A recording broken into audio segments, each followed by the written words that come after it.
Hey, how are you? Today's guest has spent the last decade inside one of the fastest moving business environments in the country, working closely with Gary Vaynerchuk, one of the most influential entrepreneurs of our time.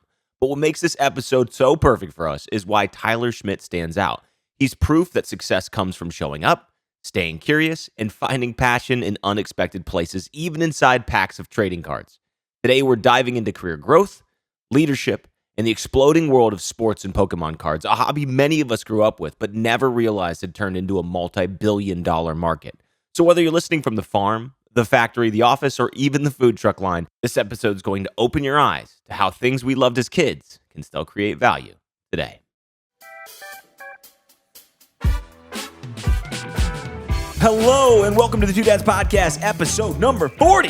That's 40, Bill Way. How you doing to my left? To my right in internet land, it's Tyler Schmitt. To my left, Slick Willie. How are you, sir? Hey, how are you? Number 40. It is Veterans Day. Okay. We're recording this on Veterans Day. Yes, we so are. I'm going to be long-winded here, as I usually am. Go ahead. Happy Veterans Day to everybody out there. You'll hear this a week late, but we appreciate everybody's service out there. So thank you in advance. Thank you in the past to anybody who's given their time or their lives to this country. So thank you very much. Number 40 on Veterans Day. You couldn't have planned this. The Pat music cuts. Tillman. Okay, Pat Tillman. But that's not who I want to say. I have to say it because it's Veterans Day. Okay. But I want to say Mike Van Gundy. I'm a man. Wow. I'm 40. Wow. Come at me. Ooh. I'm a man. Wow. Tyler, like you're coming in from internet land. Do you have a number 40? I do. Who do you I have? Michael Mowdy. Okay, dude. Who's Michael Mowdy? Penn State linebacker, legendary Penn State linebacker, for the sole purpose that he was the guy, he was pretty much the captain during the fall of Penn State in 2012, 2013 that stayed, really rallied the troops. Bill O'Brien came in and he led us out of the real darkness that we were in at that time. So Michael Mowdy, who was a great Penn State linebacker, and if you know anything about college football, you know that Penn State only puts out amazing linebackers. That's really nice to hear, especially living in Ohio where we record this podcast. As a graduate from Ohio State, I really love, we say no free brand deals. Penn State just got a scholarship push to anybody. We need all the help we can get. What's really going to happen is Hartline's going to be our coach, do something good for 4 years, and then take over for Ryan Day, and I'm going to be even more pissed about that. The whole Sounds thing. more right, though. That sounds like a realistic thing. Yeah. Another 40 when you said that. You talked about linebacker, number 40. Mike Allstott. I'm pretty sure it was number 40, wasn't he? Dude, I saw Mike Allstott at a football game the other day. Buccaneers game? Was he Purdue. a tank? No, like it was always? Purdue. No, it's okay, Buccaneers. No, it was a Purdue. Okay, this is a weird story, but this is what we do in the podcast. This is what listeners appreciate. I like it. All right, I was at an Ohio State game, okay, and I'm wicked hammered. And I'm taking my good work. fiance's cousin, who is 100% Korean, to her first football game. She has That's a no idea perfect what's time to she be has hammered. No idea what's going on. Well, you're starting varsity, though. I'm drunk. I'm having a good time. cool. Tosh is You there, have my to be. fiance, and Chan from North Korea, who has flown over to stay with me for a couple months, is at this Ohio State game. So we're walking down this the entryway where you get your beers and stuff. And I'm walking over there, and I'm sitting in line, and this guy's like, "Hey man, I gotta take a piss. Can you hold my spot?" And I was like, "Yeah, whatever, that's cool." He's like, "I'll buy you a beer." I was like, "Done." I was gonna do it for free anyway, but that's cool. So he comes back. And we start I'm 3 sheets to win. I got a little you're bucking charisma, it up. right? Yeah. So I'm talking to him, and he's like, "That's awesome. Hey, come with me." He goes to his circle of guys. He's like, "This guy's hilarious. He's with me." And I was like, "Okay, sounds good." No idea where I'm at. Meanwhile, my Korean cousin is just going around doing whatever she's doing. Long story short, he's like, "Yeah, we're with Mike Allstott. We're his like friends of the thing." Mike Allstott walks around the freaking corner with like 18 cheeseburgers. And he just starts handing them out to everybody. And I'm there because I'm his boy with his boy. And he's like, "Yo, you want a cheeseburger?" And I was like, this is the weirdest thing that's ever happened in my life. Best thing. To be with, like, to my right, 100% Korean woman, and Mike Allstott serving a tray full of cheeseburgers to me while I'm wicked drunk at an Ohio State game. So that's my Mike Allstott story, and I'm sticking That's to an it. amazing Mike Allstott story, and why everyone should tailgate college football games. Amen, brother. People are going to think that we scripted that. They may as well be, but I hope you can hear in my voice that this was... Mike Van Gundy to Michael Mowdy to Mike Allstott? Let's just go down. All right, first round draft picks. Here we go. We're going to go around. I love game shows. You get one pick right now. Give me your favorite Mike of all time. Mike? Oh man, You got some good mics out there. I'm taking. I'm blanking on his last name. Mike from Suits. Oh, okay. Suits reference. We like that. Tyler, do you have a mic that comes to your mind of a mic? Yeah. You get the second round draft pick of the first round. Sorry, second pick of the first round. Yeah, it's Mike Santos, which no one would know who Mike Santos is. Again. But Mike Santos was my middle school gym teacher, Sick. who was the coolest. So sick. The coolest. So sick, dude. His wife, and they were like kind of on the fritz, was my social studies teacher. Oh, no, dude. We had a social studies teacher and a Spanish teacher on the fritz, so I know all about that. I'm going with my dad, bull semen man. Long, baby. I'm 3 generations deep in the bull semen specialist world, selling bull semen, slanging that around Mercer County. Because that's a good I was slang. heir to the bull semen throne, and I gave it all away to go to that beautiful place we call Ohio State, so I could get drunk with Mike Allstott.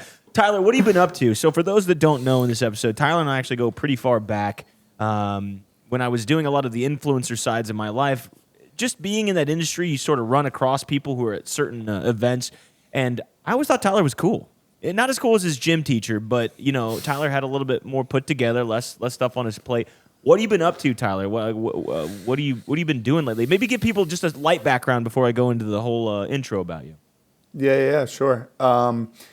The majority of my time currently is spent on building out VFriends, which is an intellectual property, for lack of better terms. It is our version of Rocket Power or Pokémon or Sesame Street or Dragon Ball Z or Clifford the Big Red Dog.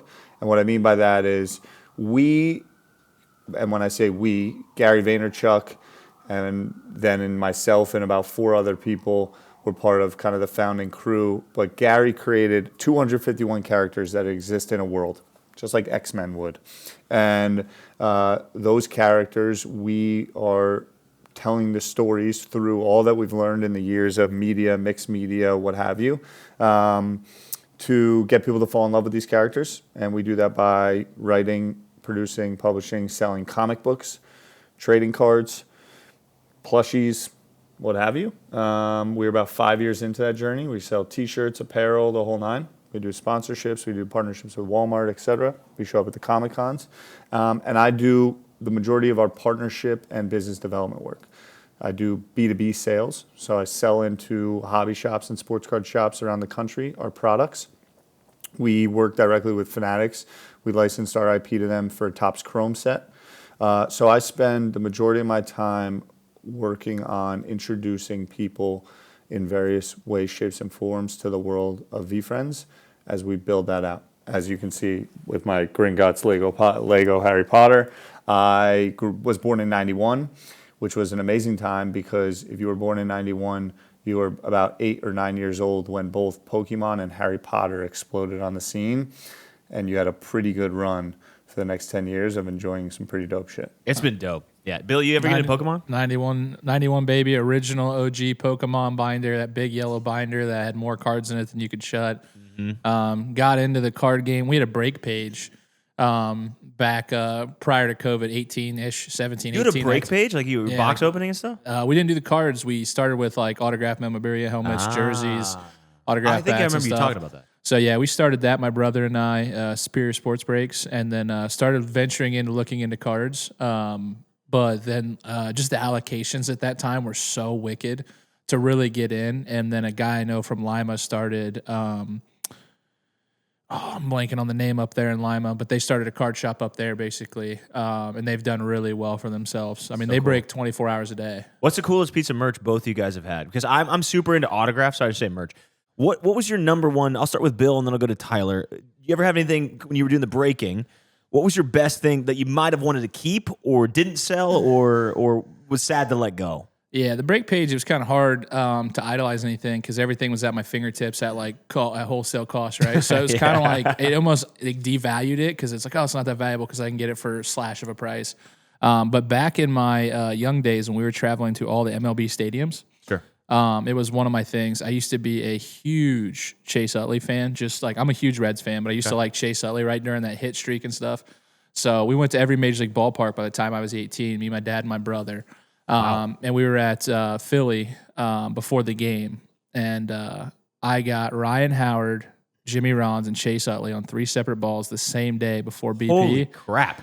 And what was great was my brother, I got Ryan Howard, my brother was pissed. He's like, I want Ryan Howard. I'm like, you got to go over there. Chase Utley walks up to my brother, standing right beside me. He's like, hey, man, you want me to sign your ball? It was us too. Like, he was cool as shit. That's amazing. And Jack, my brother, was probably like 12, 11 maybe. He's like, no, I'm waiting for Ryan Howard. I'm like, so the MVP with a 40-game hit streak just got turned down by a 12-year-old. Jack's about to get roasted. What's this, 08, 09, 2010? Yeah, it was right there when the Phillies were dominant. They won the World Series with like Roy Halladay and those guys. So it was peak Phillies too. So it was incredible. Jack, come on. I'm waiting for Ryan Howard. Yeah. So in the clubhouse afterwards, they chopped it up. Like, I got turned down. I did by that to some Scott 12-year-old. Sullivan. I did that to Scott Sullivan of the Reds. He was over there signing things, and he's like, he signed my thing, and I go, can you go get Crane Griffey Jr.? I mean, I was young. Like, to think about now how like bad that was. Just to be like, yeah, your autograph's cool. Can you give me the other guy? Tyler, best autograph or piece of memorabilia you have?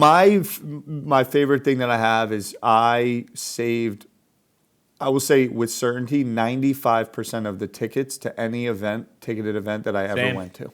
Shout out. And I now have just started getting them encapsulated and graded by PSA. But for me, it is my tickets, which are pretty much all games that I went to with my father growing up. That's such a cool answer. Like, that is like, to me, collecting. I was always around collecting tchotchkes, like random shit. And like, for me, it's memories. And so for me, it's the tickets. Like, I have expensive sports cards, but like, they don't really do much for me compared to like my September 24th, 2001 Yankees ticket. Yeah, I mean, I think all of us are chasing nostalgia. I always say that. I think like whether it's a song or a dopamine hit or serotonin or anybody that's sitting here, we talked about with Darren Glover, who also came from Vayner. We were talking about him before the show. We talked about GoldenEye and N64 games, and I got more text about that than I ever thought I'd get about anything, any piece of knowledge we could have shared on this podcast. Darren dropped bombs of perspectives, and you even said it, Tyler, like he's got a great perspective in what he does and what he can share with you and his analytical mind, but the most text we got was like, I hated when my friends picked Odd Job in N64. I'm like, yep, we did. I hated him too. For me, I think, look, I watched The Last Dance, and I've always been a collector. I've been a Packers collector. If you come to my basement, I've got everything's autographed. I just think it's such a cool obsession, and that's why I got into PSA, and I got into the authentications, and I got into understanding what's a good authentication, what's these scummy companies doing it, and what's the true value, and Beckett, and all these things, right? I watched The Last Dance, and I was an 89 baby, so I'm right there behind you, just in the 80s in September, so very close to 91. But I watched The Last Dance. And I never got to watch MJ ball like MJ balled. I've always heard the LeBron versus MJ, and you'd see a few highlights. You might see a shot against the Jazz and stuff. To get his mentality, though, and really watch how much of a dog he was, like just punching Steve Kerr in the face, I immediately went out and I said, I'm going to make an investment in Jordan because I saw that he doesn't sign a lot. And to have a Michael Jordan autograph was something that, as someone who collects a lot of autographs, I've got ranging from like Mel Brooks, I love it, Spaceballs, to like... I'm trying to think of some other big ones I have. Some Packers. I'm blanking on the one that I wanted to bring up, but he was in the middle of Hollywood Squares back in the like the 80s. Not Reggie White. No, Hollywood Squares. Whoopi Goldberg. What did you say? Hollywood? Yeah, no. But having a Jordan autograph is super cool. What is it? Is it just like a cutout or what's it? It's him. So my parents, I bought it was one of 500, and it's him dunking from the free throw line, and the background is all black and white, and he's in color, and he's got the Michael Jordan crisp right on the black background. Love it. And love it. Great piece. Yeah, it was a great piece. It does have a nasty signature to it. It's so good, dude. Make ticket stubs great again. Like bring back ticket stubs and bring back actual like signatures. Like I hate how athletes, especially on cards now, agreed. Like it's just like an E with a scribble. Like Ellie De La Cruz's autograph is awful. Well, this is why Jordan was different, and I think why he's a little bit even like the LeBron. Like Jordan was, when you think about brand and these things and how he moved. Like, some dudes are just smooth like butter, and they know they're smooth like butter, but it's not on the surface where they're like trying to be smooth like butter. Whereas I think LeBron has a little bit like you're kind of trying to be like that guy. Yeah. Whereas Jordan was just like that fucking guy. And that's why his auto is that way. And you kind of come across new school guys like you're so far away from even understanding why that matters. Whereas like he was like the Jordan book by Roland Lazenby. I read that. That shit was on fire too. Well, it's a good recommendation for those that want to lean into Michael Jordan. But for those that are listening right here today, joining us today is Tyler Schmitt. He is the vice president of core relationships at VaynerX specifically, the powerhouse media and communications company led by Gary Vaynerchuk himself. You might know him as Gary Vee. For more than a decade, Tyler has been in the trenches, working shoulder to shoulder with Gary Vee, building culture, relationships, and creative direction inside one of the most influential content ecosystems in the world. He's seen firsthand what it takes to scale ideas, grow teams, and keep your composure in the middle of chaos. But there's another side to him, and we've kind of teased that here today. One that's a little more nostalgic, a little more fun. Off the clock, Tyler is deep in the world in trading cards, from first edition Pokémon to vintage baseball legends, a space that's evolved from childhood hobby to billion-dollar marketplace. Today, we'll dive into both worlds, what it's like to be behind the scenes with Gary Vaynerchuk, how Tyler approaches career growth and leadership, and why cardboard, collectibles, and culture are shaping the next generation of entrepreneurship. Tyler, welcome to the Two Dads podcast. How are you, sir? Thank you again for being here. I'm so good. I'm so pumped. Thank you for that kind of interview. I love doing these. Just the vibe already, knowing our relationship coming in when you reached out. Like to talk about most people just want to ask me questions about Gary. Yeah, what's Gary like? Yeah, hey, what can you tell us about Gary?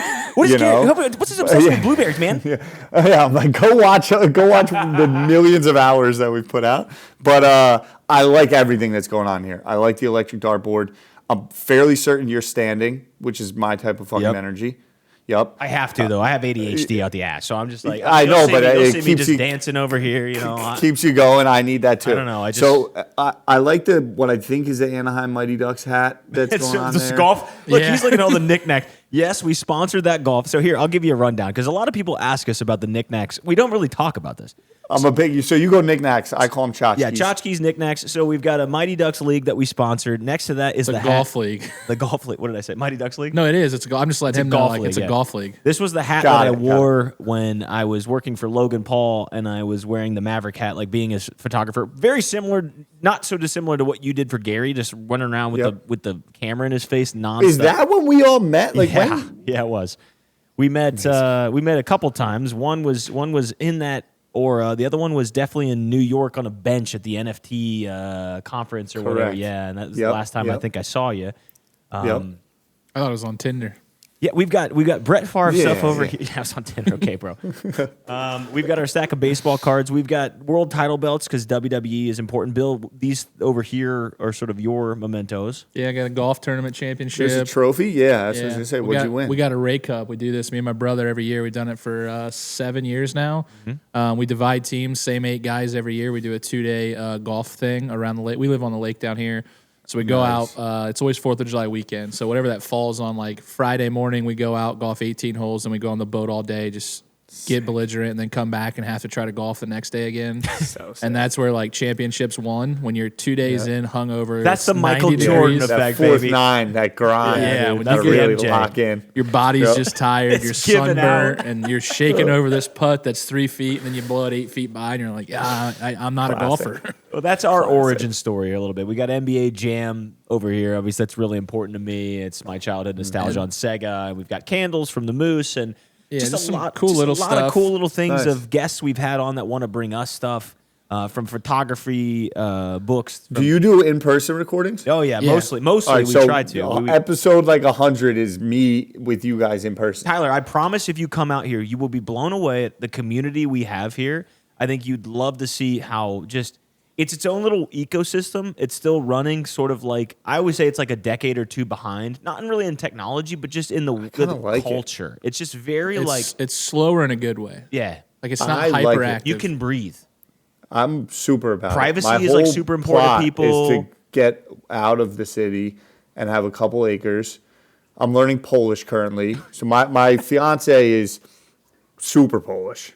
And the more I meet the Polish people, first off, they're gangsters, and that's how they. My neighbor is from Poland. My other neighbor is from the Netherlands. So you have to come. I mean, dude, the neighbors are from Poland. It's a deal. Promise. Dude, I'll be there. We have a big house for you that you're welcome.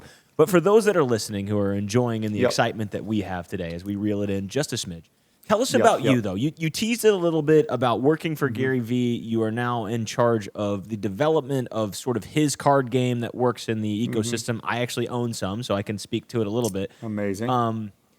Talk to us about just talk to us where you came from and how you got there, and give us your origin story. I was born in 91. I think I mentioned that earlier. I'm from a town, Montclair, New Jersey. Montclair is 12 miles directly west of Manhattan.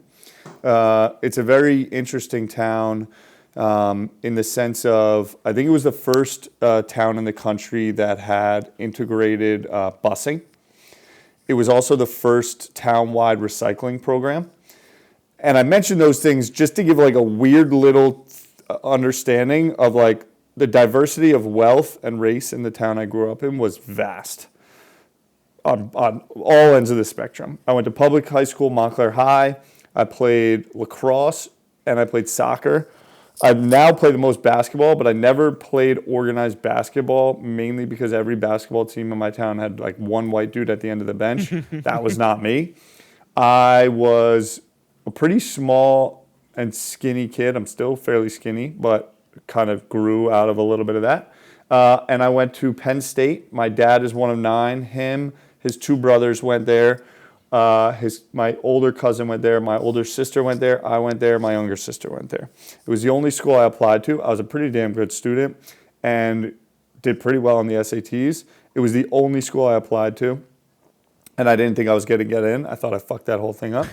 And then when I went to Penn State, my freshman year was a disaster because I was like, I'm having a good time. And then I ended up, at the end of my freshman year, I ended up joining a fraternity, and I became pretty much undergrad assistant on the lacrosse team, varsity lacrosse team. They brought in a new coach from Cornell who had been to back-to-back Final Fours. And it was pretty cool. We were the #1 D1 team in the country when I was there. And I was still part of the fraternity. So I got this very cool experience, all best of both worlds, where I was a D1 athlete, technically, got first rights on all that stuff, but also got to leave that world and party and not have to go to the weight room and all that things. And I was a hotel restaurant. Baby. Yeah. College was definitely a work the system type of thing. And I was a hotel restaurant institutional manager. I love hospitality. I love service. Fast casual, I graduated 2013. Fast casual was all the rage. Chipotle was just coming up, and everyone was my colleagues were going to work at Darden and Hilton. And shout out to Darden. I worked at Olive Garden for 2-3 years, baby. Yep, Olive Garden. Hey, here's your family, Tyler. Yeah, a couple, the garlic steaks or some shit that they slain. And I gained 60 pounds working there. I just want to let you guys both know. Seriously. You and the rest of the country. That's because you're family. That's right. I felt at home. Exactly. You stay here. We'll feed you. You can't leave your family. Finish everything that's on your plate. And I took a job at a startup fast casual place called the Taco Truck. I was a graduate slinging tacos out of a food truck. We own a food truck, Tyler. I'm not trying to. Do you? Yeah, we have the Two Dads podcast. The Two Dads is a food truck. It's a Two Dads food truck. Chicken and fries. Really? Chicken and fries. Everything's homemade. You're going to see us be bought one day by Chick-fil-A or I love that. We should. Or you. Definitely. Or Vayners, we could just tour the country. And I'm super into it. We live stream it. We'll get up. You tell us your story. We'll get into ours later. Then one day, it was week 5 of the NFL season. I had to go to work to run a shift from 5 to 9 on Sunday. I think 2 of the employees called out. So I was going to have to pretty much do everything. And I got in the car and I started crying that I hated my job. And I think I quit 4 days later. And the guy who created the company was great, Jason. He's like, what do you want to do? I was like, all I want to do is the social media. I'll drive people to your restaurant. But I'm sorry. The dishes and the inventory, dishes are the #1 thing in the world that I hate the most. And might be the reason I never own a place that I have to do dishes. But he then connected me to his wife, who worked in advertising, who connected me to someone named Mickey Cloud, who got me an interview at this young social media agency called VaynerMedia. And then I walked in, and they had a Sonos playing through the office. And, it was young, and 50 Cent was on that Sonos. And I was like, I will do anything possible to work here. Then I got the job, and my job was working on brisk iced tea, working with someone, creating Facebook page posts. And I was like, this is fucking cool. I'm working in the city. There was 200 of us. I think I was employee like 240 or something like that. The company's now 2,300 people globally. And then 6 months in, I met Gary and his brother playing 6 a.m. basketball in New York City. I think we probably threw an elbow at each other in the paint and became friends since then. Then I got an opportunity to be his brother's assistant. AJ, who was his younger brother, was his COO. He left the company after I was doing that for 2 years, started Vayner Sports. I was going to move to London to open our office there. Gary asked me on like a Tuesday night at like 9 p.m. if I might want to be his assistant. I said yes. And that was in 2015 or 16. Pretty much since then, I've been working direct report of Gary's in a myriad of different roles. That was admin, chief of staff, then general business development and partnerships. Then I ran a media company called 137 PM. Then I moved back to working with Gary, and now I kind of like pop into early stage projects, help stand them up in a lot of ways, and keep them moving, all within the guise of understanding his Rolodex and how we can bring value to people through our myriad of different businesses. Listen, you already know the Moose is one of the coolest spots in Mercer County. Great people, easy vibes, cold drinks, and a place where everybody shows up for each other. And now they're rolling that into one of the best traditions of the year, Christmas. For 12 days, they'll be partnering with local businesses, helping families, surprising organizations, and spreading real Christmas cheer all over Mercer County. So keep an eye out around town. You might see the Moose dropping off donations, supporting first responders, or even lifting up someone who needs it this season. And if you want to be a part of it, simple. Go visit the Moose. Ask how you can get involved. This is community done right. So you talk about working for Gary, and we don't want it to be about Gary. What my question for you is, what's it like working for the one percenter at the top like Gary, right? Like I follow like Hermosi and those guys and Gary, and they're very similar in what they say and what they preach. No excuses. Like everybody has the short end of the stick, tough shit, work harder type mentality. What's it like as a young intern, and how has that helped shape your career working for and next to a guy that's probably helped make you the guy you are today without putting words in your mouth? Yeah, so much. It's been, I feel fortunate and grateful. Everything's kind of like, there's two sides of the coin. Like one thing happens one day and like my life doesn't play out that way.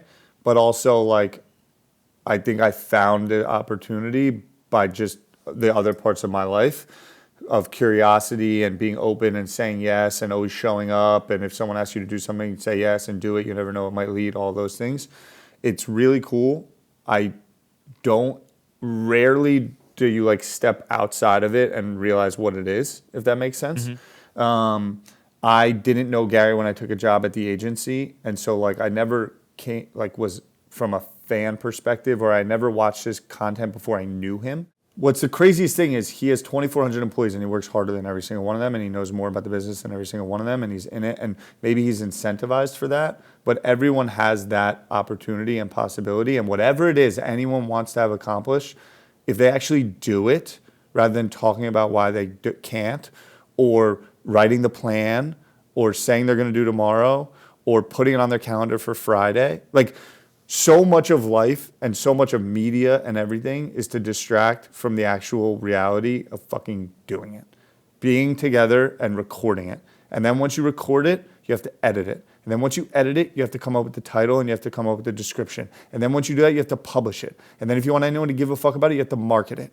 And you have to do all of those things. But most people sit in a room and talk about them. And that's the thing that I've really learned the most. And 12 years in, I still go through it and battle it sometimes. And it's the coolest thing. What I've looked at and learned and realized is the only difference is he just does it. And because he just does it more, that's why he's there. That's fascinating. And it's lucky that he enjoys it and loves it that much, right? And you have to work your way to find what that thing is. But so many of us, myself included at times, and now with dopamine coming to your phone or whatever the word is, it's why all the biggest Twitter accounts are if you're 35, this is what you should be eating, because everyone reads it and thinks that that's what is doing it versus actually doing it. You're just taking it. After you're just taking it. Yeah, like when I wrap up with this, I'm hungry. My fiance is in Poland. She loves to cook. Typically, I would get dinner by her cooking. I have food in the fridge, and I stopped at Whole Foods. I could very easily be like, I'm tired, and open Seamless and fucking order my food. And like but I'm like, no, I want to make my food. And it's going to be hard, and it's going to be strenuous on my brain, and I'm going to do that. And like, if I keep doing that, it gets easier. But like, I think most of us are in the business of like just now, like, because it's convenient, just like offload it, that need to get my food to Seamless to show up. And the number one thing I've learned from him, it's Nike. It's why Nike was everything, and it's why Kobe was Kobe. Kobe was Kobe, and he was showing up earlier than everyone on his team. Yeah, it makes sense. I mean, I love that answer. That's a good response. Well, because we're an entrepreneurial podcast, okay? So I think you're tapping into the sort of the network of people that are curious. You know, they come into this. We're a small town, Mercer County. You know, we consist of a bunch of smaller locations that sort of make up one big community. I think a lot of people tune in to learn a lot more about what you said. And before we get to the cardboard side of this podcast, I'm curious to ask you, as you're on this sort of this mode that I really like, and I could see Bill nodding his head. It's like, tell us about one early mistake or challenge you faced that you overcame, right? Like talking about the back half of this and saying, just do the damn thing. You're right. But the thing that kind of got me going was like, you said you still battle it to this day, right? You still battle this 12 years in of being next to the guy that's sort of boot camp training on this concept, and you still struggle with it. I think a lot of people struggle with it every day, and it's getting that 1% to the 2%. That's a lot harder than getting that 98 to the 99. Yeah. Yeah, I think, like, he's so always, you know, the journey is the reward, right? How about and you, it's funny. I mean, I'm just generally you. How about you? Yeah. I'm going through it right now. Okay, so VeeFriends, live shopping is a huge thing, right? eBay Live, yeah. eBay Live, TikTok Live, Whatnot. Whatnot was just valued at $11 billion. Like I've known, my good friend was a seed investor when it was like, and he was banging on me like, you got to check this out, when it was like worth probably 10 million, 15 million bucks. And VeeFriends is, because of who Gary is, and Gary talks about live shopping, it would probably be thought that we're the number one person at live shopping in the world. And we talk about it a lot, but only now in the last 10 days was I like, I need to be the one to actually do TikTok Live, to be able to talk about it and actually go on a panel and be like confident in what I'm saying.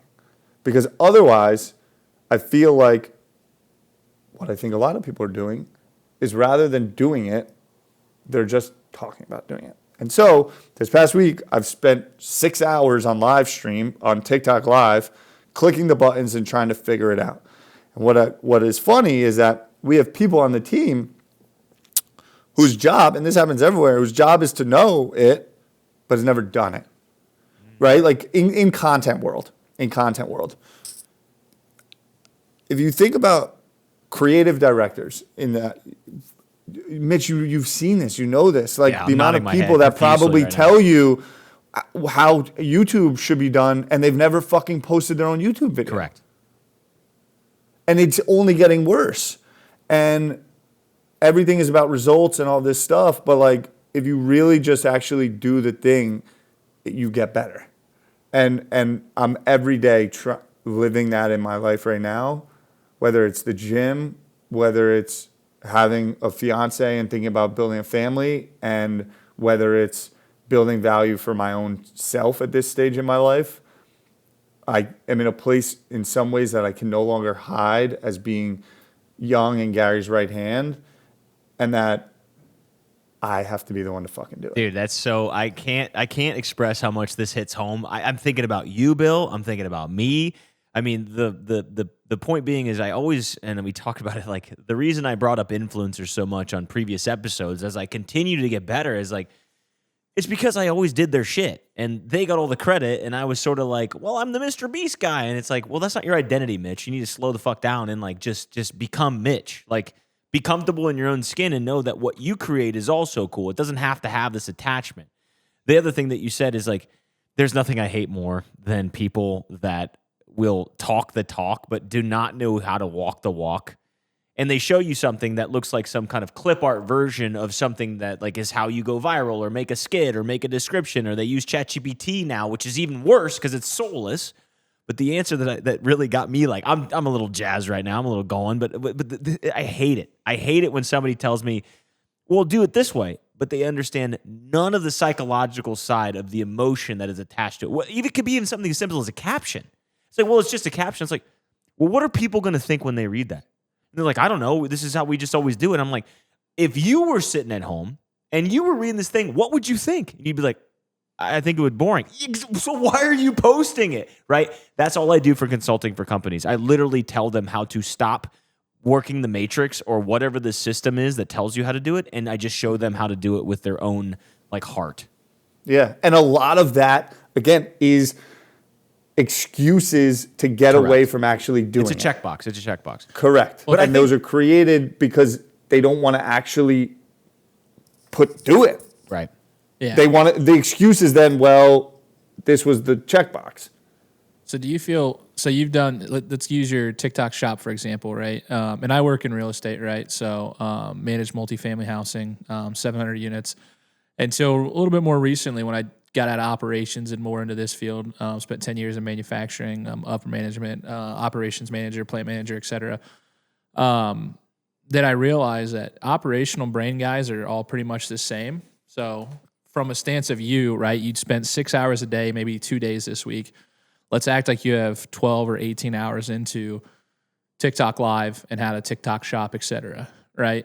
How much better, though, do you feel now, 16, 18, 20 hours in, doing it as opposed to anything you'll ever read from an employee saying, this is how you do it, Tyler, and give you an SOP or something like that, as opposed to actually getting in the weeds yourself, getting dirty, and figuring out how the hell this thing works, because now you can actually articulate and explain in detail how this operates and works. Because I'm sure when you got to go back upstream like I do to my bosses, and you got a boss as well, and everybody has bosses, right? And you say, hey, Gary, hey, Randy, hey, whoever, this is how this works.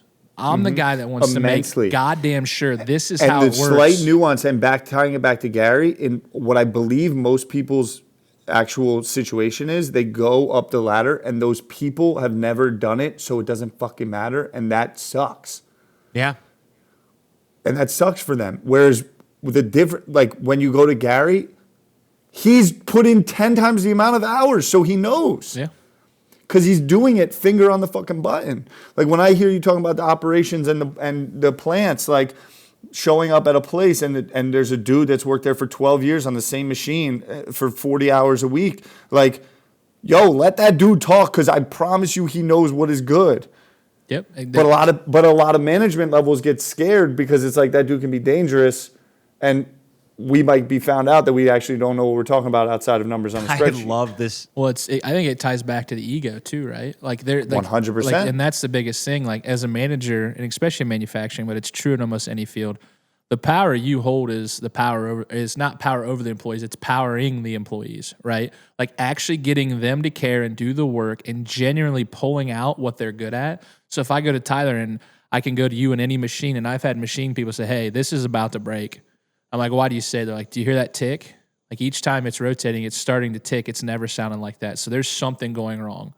Most people are like, it's fine. Just keep running it. And then it breaks and there's a major malfunction. And they said 2 months ago, I told you. And like that. And then the worst part is when you don't believe in them and you don't listen to them and you don't fix their issues, they give up on you. And when an employee gives up on you, you're absolutely screwed. You'll never get that back. It's well said from both of you. I hope people are listening. We live in a very manufacturing-heavy town, so some of these things might be hitting home a little bit closer than, and that's what we intend. I mean, it's good. It's good advice. It's good to hear. You know, I think it's funny because Tyler, I read a bunch of stuff as we do research on you. You used to say yes to everything, and now that starts to sound like you're saying no to things. You're starting to be a little bit more articulate about your own self-awareness, and self-growth. And I'm proud of both of you. I mean, I hope people are listening right now because I'm over here jazzed. I'm sitting here like I'm jazzed too. I'm like a linebacker. I'm fired up. I need to stand. I need to. For those that are listening, Tyler just stood up. I want to get over to the other side of because I want to talk a little bit about. I feel like we could have Tyler on for like every week. I mean, I know you do a card podcast. Coming to He'll visit. be back episode 100. Coming to visit. Yeah, you have to be in person. Exactly right. I want to bring this done. over to some of the reasons that we brought you on because I was super nerdy and I am super passionate about card stuff. I don't want to pivot too hard, but you know what I have, just in case it's a hard pivot, is I have a mini game for you guys as we transition over to the card games. That's one for Tyler who's happy about that one. Before we go full nerd on trading cards, let's have some fun. We call this game Pack Crack Value Guess, okay? It's Pack Crack, okay? It's a little pack crack. When you crack open a new pack, you're hoping for that crack. You're hoping for that hit. You want to just try to get that beautiful card you're looking for. From total junk to multi-million-dollar grails, you two have to guess what these cards are selling for today. I'm not going to give you... I will tell you it's going to go from smallest to highest. That's it. Right. That's the only guess you guys get. So, pack, crack, guess. Here we go. Mini game, because retention is important, and that's exactly what we're talking about here today. So, here we go. It's going to be Bill versus Tyler. If Tyler wins, Tyler comes to town. He's going to get to what are we going to give him? He gets free boat rides and alcohol on the lake all weekend. Done. And chicken sandwiches from the food truck. Sure. Yep. Everything's comped. Everything's comped. Tyler, and if Bill wins, Tyler has to what's the downside? Tyler has to bring us 2 really good trading cards that he didn't really want to give up. $100 value, maybe. You just gotta give me. You gotta give me some sort of V Friends card. Yeah, V Friends cards. And I'll gift it to my 8-year-old. Done. Okay. First card. I'm just going to go in order 1 through 5, lowest to highest. That's the only hint you guys get. How much is this You're worth? saying the card, and we got to say how much we think it's worth. The card, its grading, and the market value. You guys are going to tell me the market value. Boom. A 1999 damaged Magikarp from the Pokemon base set. It is ungraded. How much is that worth right now? Okay, so one thing, real quick. Sure. We got to establish the rules. There's no high-low. It's closest, and then... Price is Right rules. Yeah, it Closest is price without going over. Closest without going over. Close without going over. Correct. I'm sorry I didn't say that Meaning, earlier. if I go over, I'm cooked. Yeah. You're cooked. Okay, You got can it. reevaluate your guess if you want to. 1999. $2. Damaged Magikarp from the Pokemon base set. See, like the hustler in me wants to go 201, but I'm not going to do that because I have more integrity. But that's what I would do. You should do it. Don't do it. Magikarp was kind of a lower end card. I'm going to go $1.69. 25 cents. Great value. Bill with 1 point. Dang. A 1988 Fleer Scottie Pippen rookie card, PSA 10. 88 Fleer. I'm pretty sure I know what this card looks like. It's got like the gray top across it's the a top. dope one. Yeah, you got it, Bill. Let's go. I'll go first since you went first last time. Scotty 10. I'm going to go 102.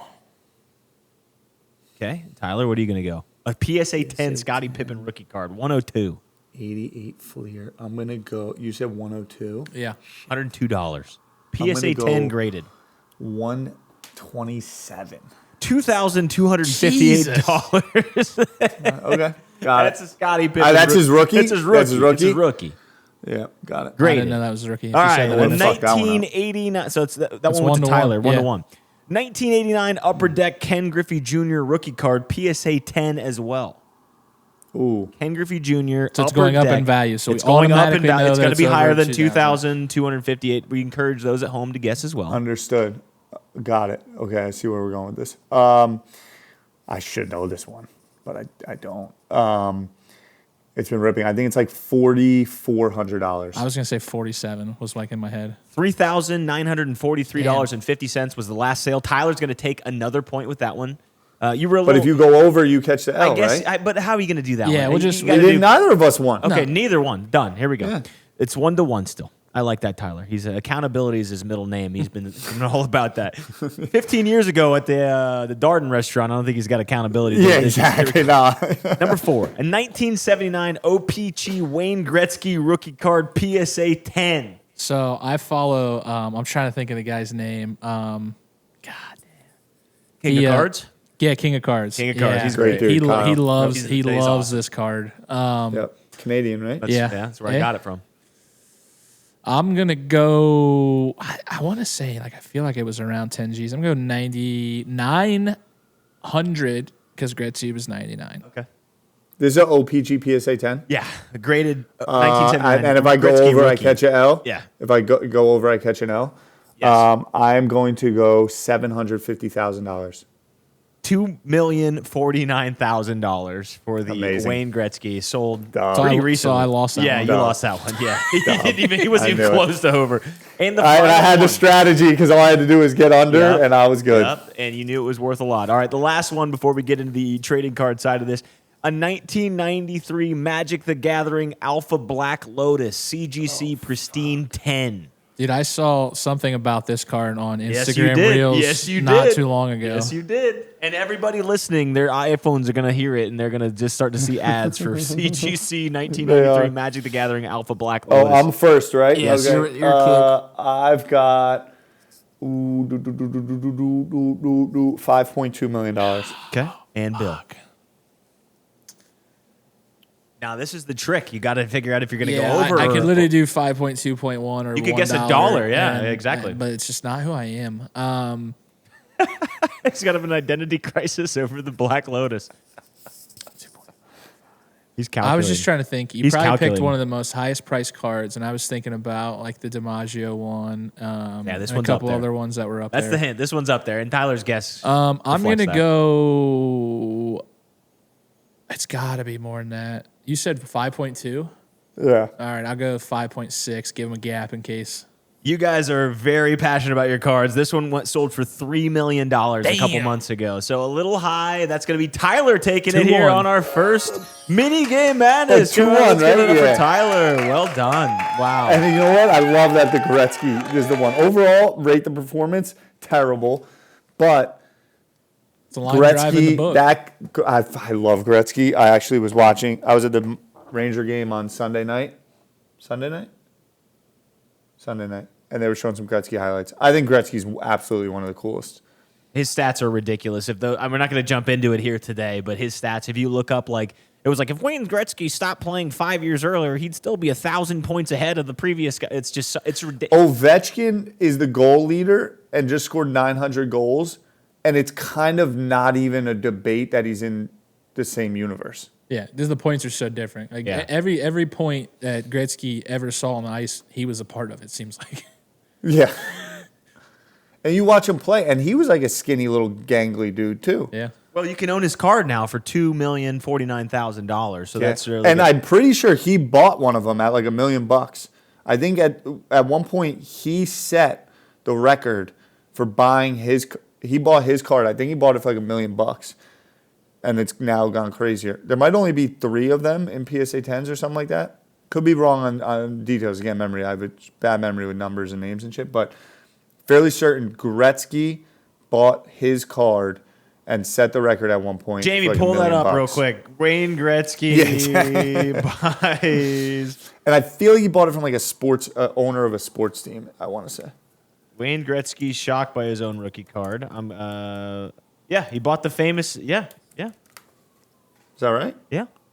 No, he bought a Honus Wagner. He bought a Honus Wagner card, which is one He of the bought oldest. the Honus Wagner? Yeah, one of the oldest. He didn't buy his baseball own? card. Once bought the famous 1909 T206 Honus Wagner card and sold it to Walmart for $500,000. I have to look and see if he ended up. He sold it to the That's a fucking great Broncos. flip. Yeah, he sold it to the Broncos. So you want to do a deal with me?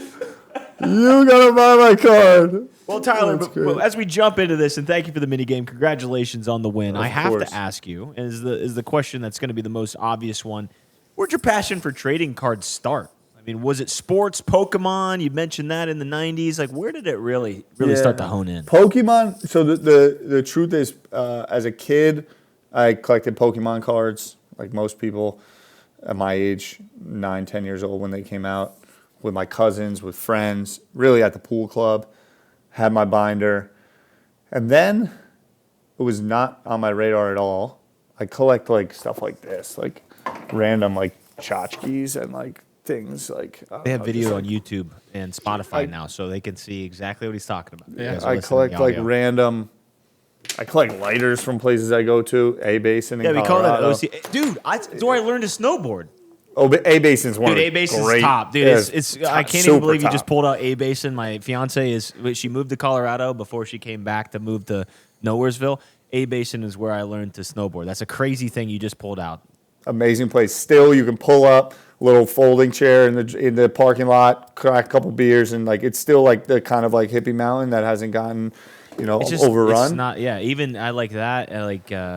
Yeah, anyway, go ahead. I could get on the topic of snowboarding. Okay, so I was always like a collector, like random stuff. That's through my mom and what have you.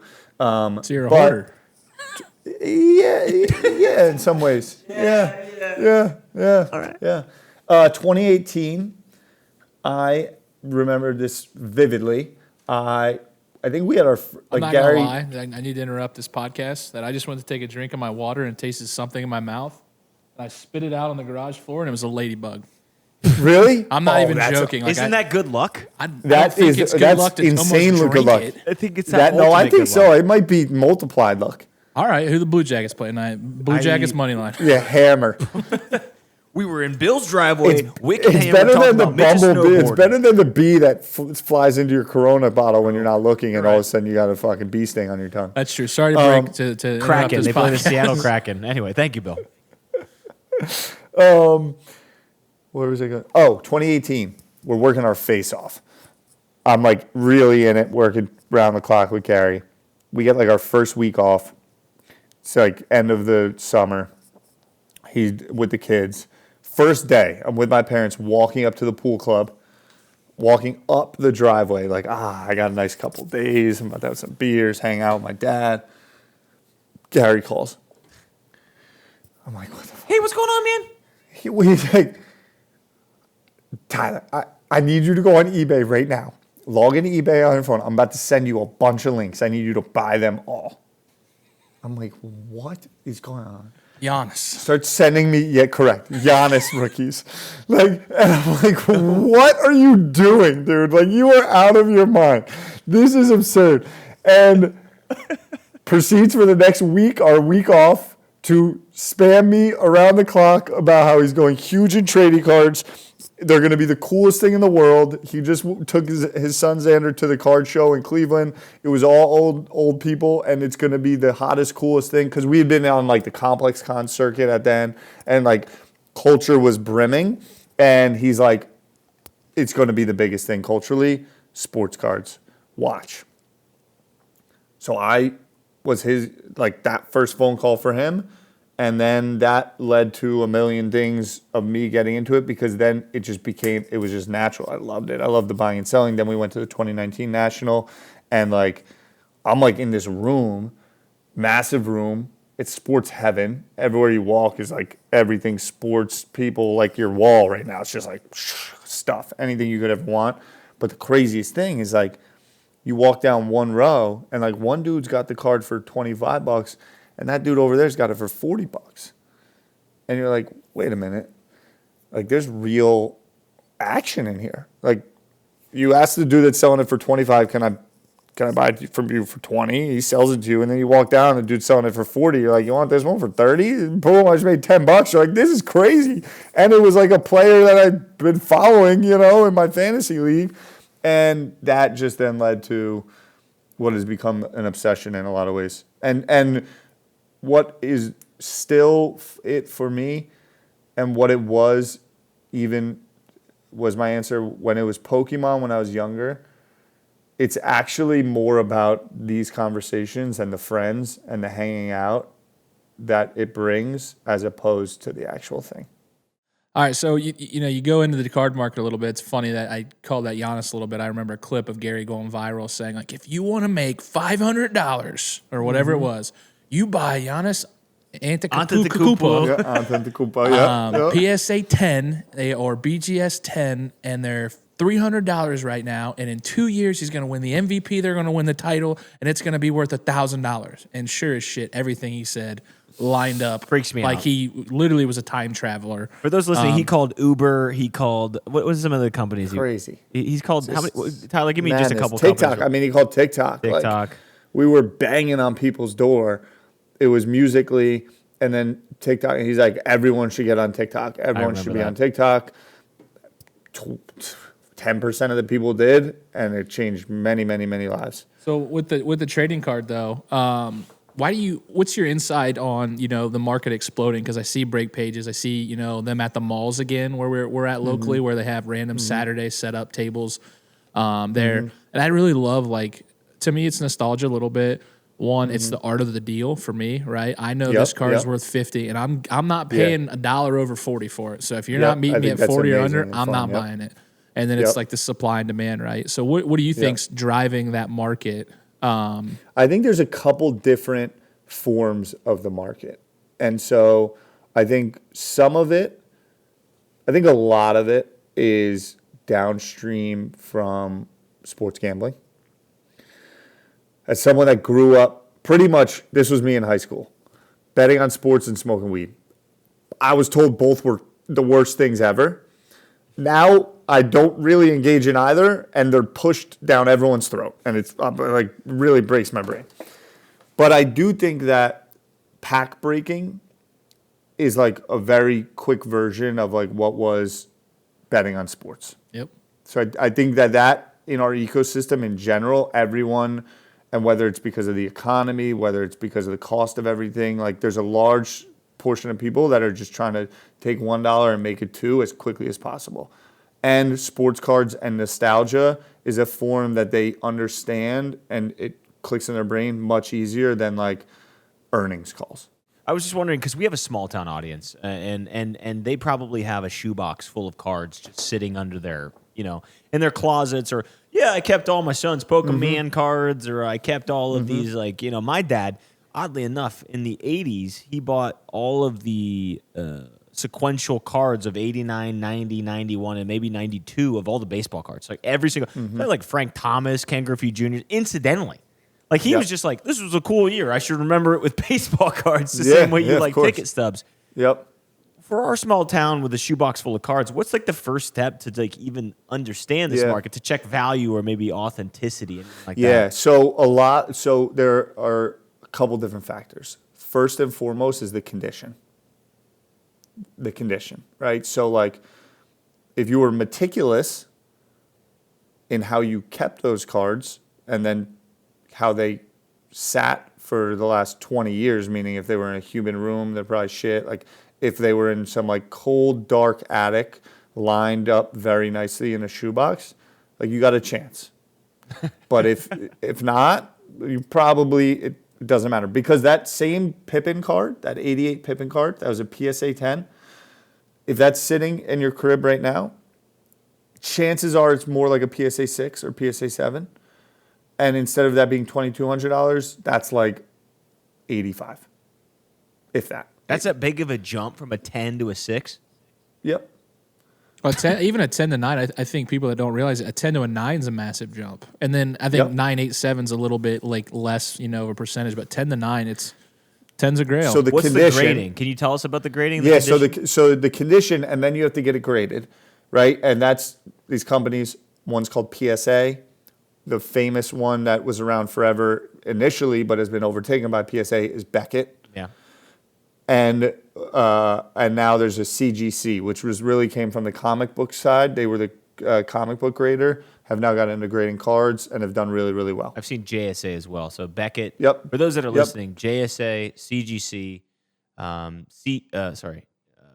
Beckett, JSA, CGC, and PSA. If you hear those names when you're buying merch, like or autographs or authenticity things and grading, those four are universally. There's a couple more, but those universally are like your 80%.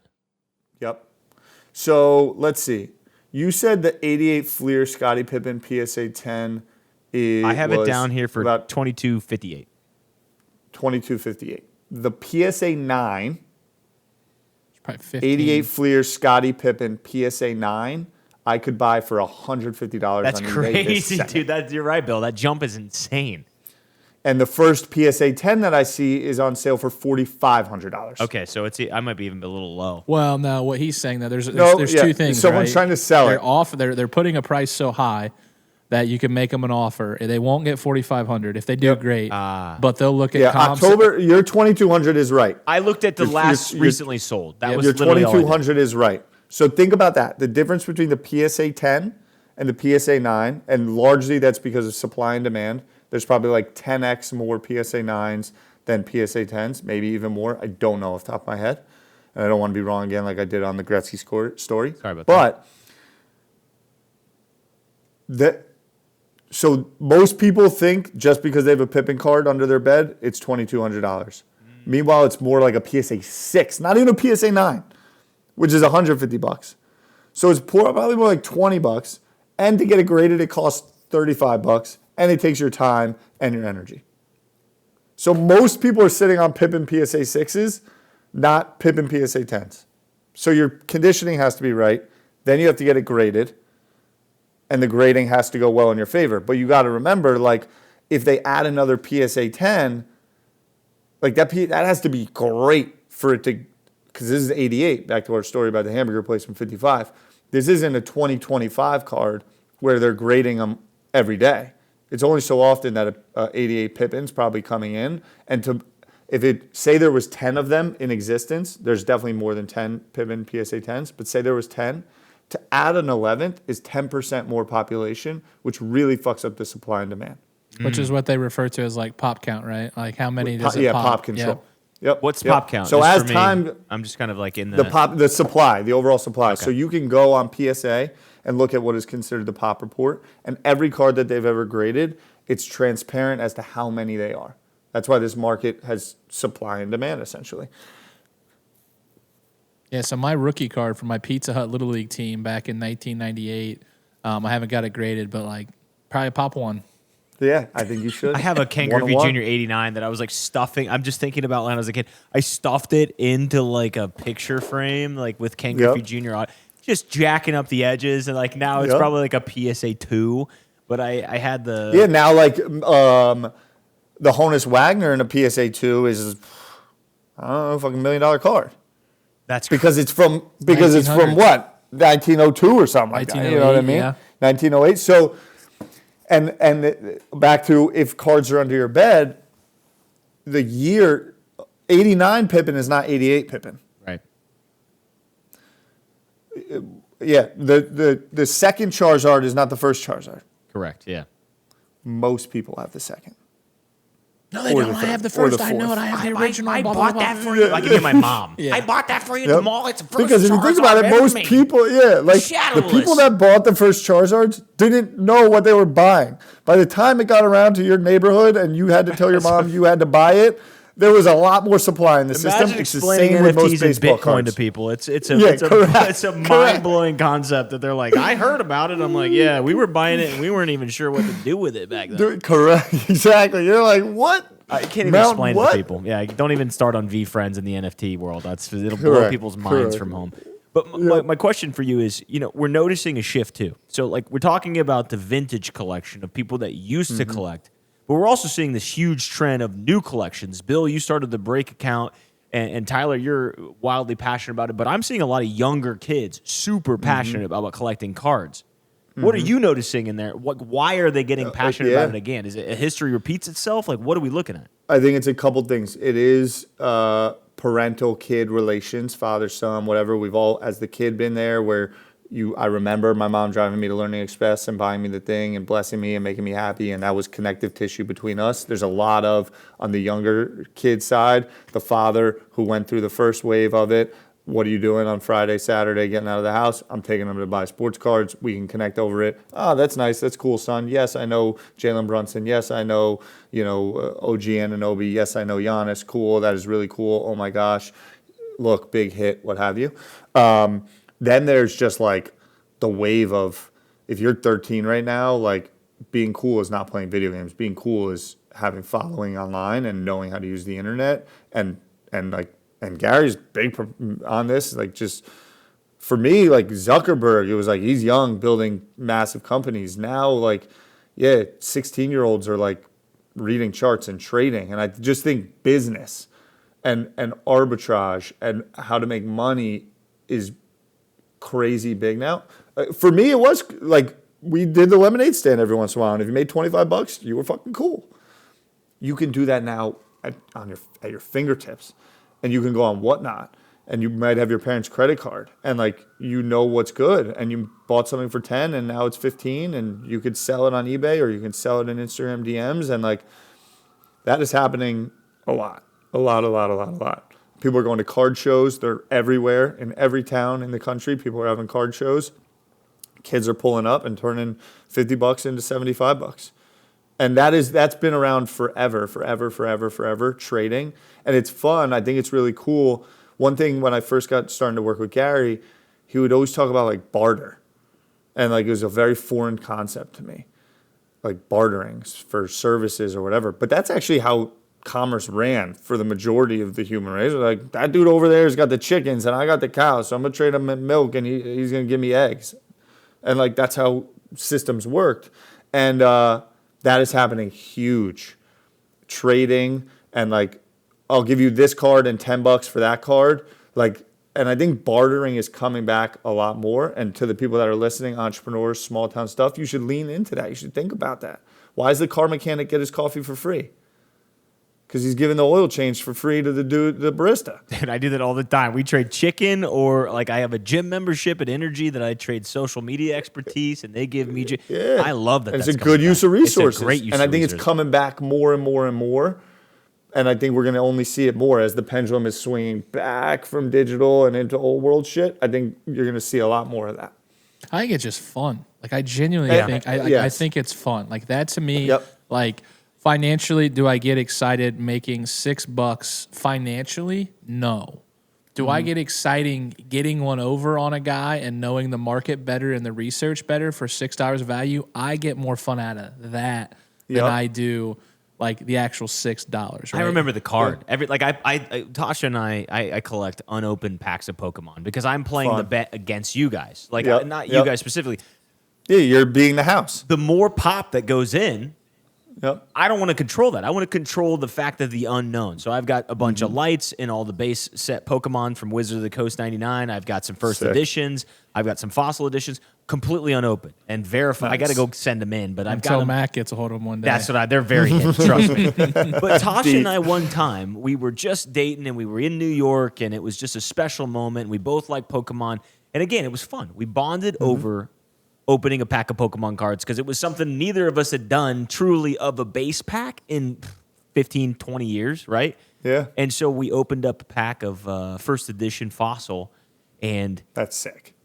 We didn't get anything. Like we got like a non-holographic Hitmonlee, which was cool, but like it was more about the process of just reminding myself of flipping those cards when I was a kid and how nonchalant or my first booster pack or my first first edition card or the holo I pulled and being pissed that I got some holographic energy card instead of getting some kind of like super duper awesome Pokemon. But and the wonder and the chase and the unsureness, like it's there. It was why Labubus are really big and they're falling off a little bit, but those blind boxes of like you don't know. For me and my dad actually he would always take us to the paper store and we would do scratch offs, $2, $3, $5 scratch offs. And we'd sit there, all as a crew. What are you going to get? What are you going to get? What are you going to get? Well, and then by and large, you turn $2 into $5 and you just went back to the paper store and bought 2 more of them the next time. But the unknown together with someone, I think is a lot of fun. And there's to your point, back to what I was saying, it's like, it's just a great way to connect people over some like chill interests that don't really have too much to do about the more heavy things that happen in our lives and society. If you had one piece of advice you could give yourself, your younger self, while you were collecting growing up, is there a piece of advice you can give to people listening who may not have opened that pack or certainly have a pack now and are certainly interested in collecting? Is there one piece of advice you could sort of surmise for them? Don't trade emotions for money. If something means something to you, don't sell it. Do not sell it. You will regret it. And it's a couple things I remember. I remember going to bring all my video games to GameStop to sell them. And I was there with my friend and my friend's mom. And I brought like my stack of video games to like get the new game or something. And it was like, fuck these games. I'm like grown up now. Like I don't need these games. Like whatever. And I went first, and then my friend and his mom were behind me. And I went up and I put everything on, boop, boop, boop, boop, boop, and they rang them up, boop, boop, boop, and they're like, $12. And I literally started to cry. And I started to cry and was like, and I sold them and then walked out and was like so sad. And then to this day, I have visceral emotions about it. And then the other thing is that I when 2018, 2019, I'm like, I got to find my own Pokemon cards. I had a holographic Charizard in there, not a first edition, so not crazy money, what have you. I'm like, I got to get this thing graded, send it into PSA, comes back a PSA 7. I'm like, I have my childhood Charizard here, PSA 7. I'm at a show, wheeling and dealing, it's in a case, boom, boom, boom. Some dude comes up to me, $600. It's a healthy amount compared to what the market was. Boom, I sold it. Before I even realized, I'm like, why the fuck did I do that? That was the dumbest thing I've ever done. And still to this day, it bothers me. And I'm like, I could just get another one, but it won't be mine. It won't be that one. And so what I would just say is don't trade something that's emotional to you for money. I'm with you on that. I almost sold all of my Pokemon cards for like $200 back in the day. I was like, I don't need these anymore.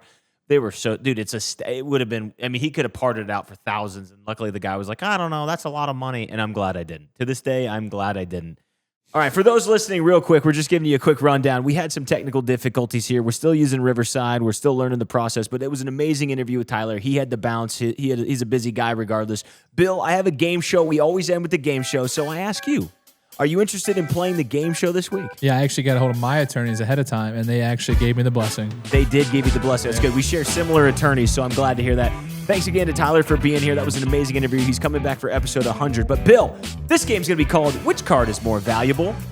You are going to go against the computer, I guess.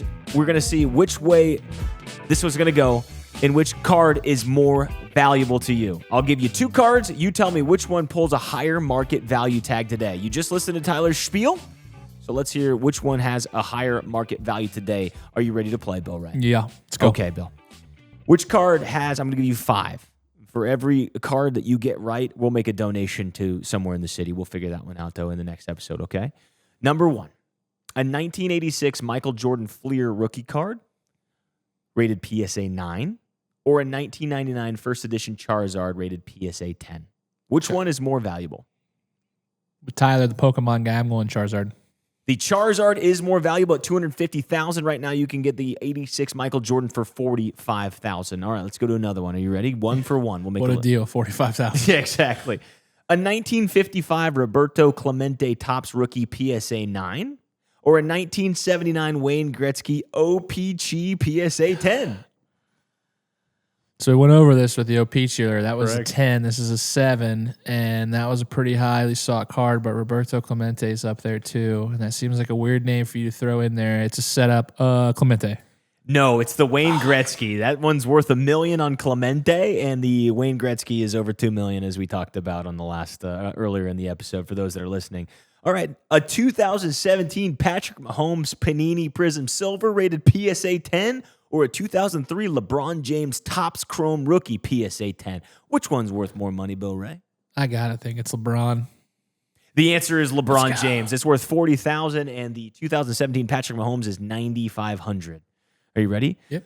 1978 Star Wars Topps Luke Skywalker PSA 10, or a 1998 Pikachu Illustrator PSA 9. I don't know a lot about the cards, but I know the Illustrator ones bring a higher value. At least I believe so. I'm going Pikachu Illustrator. Pikachu Illustrator by a landslide. $5.2 million to the $50K for the Luke Skywalker. Oh, is that the one that... That's the big one. The Logan Paul one has on his chain or whatever? 1960... Here, we'll go to another one. A 1969 Luol Cinder, also known as Kareem Abdul-Jabbar, Topps rookie PSA 9, or a 1996 Kobe Bryant Topps Chrome rookie PSA 10. So you've got a PSA 9 or a PSA 10, one Luol Cinder, one Kobe Bryant. R.I.P. Kobe, one of my goats, but I got to go Luol Cinder. It's Kobe Bryant, $400,000 to the $250,000 on the Luol Cinder. And the last one for you to end this little game show, again, thankful to Tyler, again, a bunch of technical difficulties. We tried to have this dual game show, and Bill was right. We want to be transparent with you guys, but you know what? We had some things where we just couldn't make it happen, and Tyler's coming back, so it'll be a great time. Last one for you, Bill Way, a 2009 Steph Curry Topps Chrome rookie PSA 10, or a 1984 John Elway Topps rookie PSA 10. Which one more valuable? I'm going Curry just because I just don't see the Elway market value. I see a lot of Curry value. Curry value it is, sir. Let's That's go. correct. At $30,000 to the John Elway 3K. Thanks again for Tyler for being here. Thanks for you guys sticking around with us again. We're still figuring it out as we go. Bill Ray, anything to say before we go? No, appreciate Tyler. Appreciate all you guys listening to us. Stay warm. It's getting cold in Ohio. It's the one thing we like to talk about is the weather. So stay safe. Thank you guys for listening to another episode of the podcast. Two Dads, episode number 40. We'll see you next week for another episode. Peace.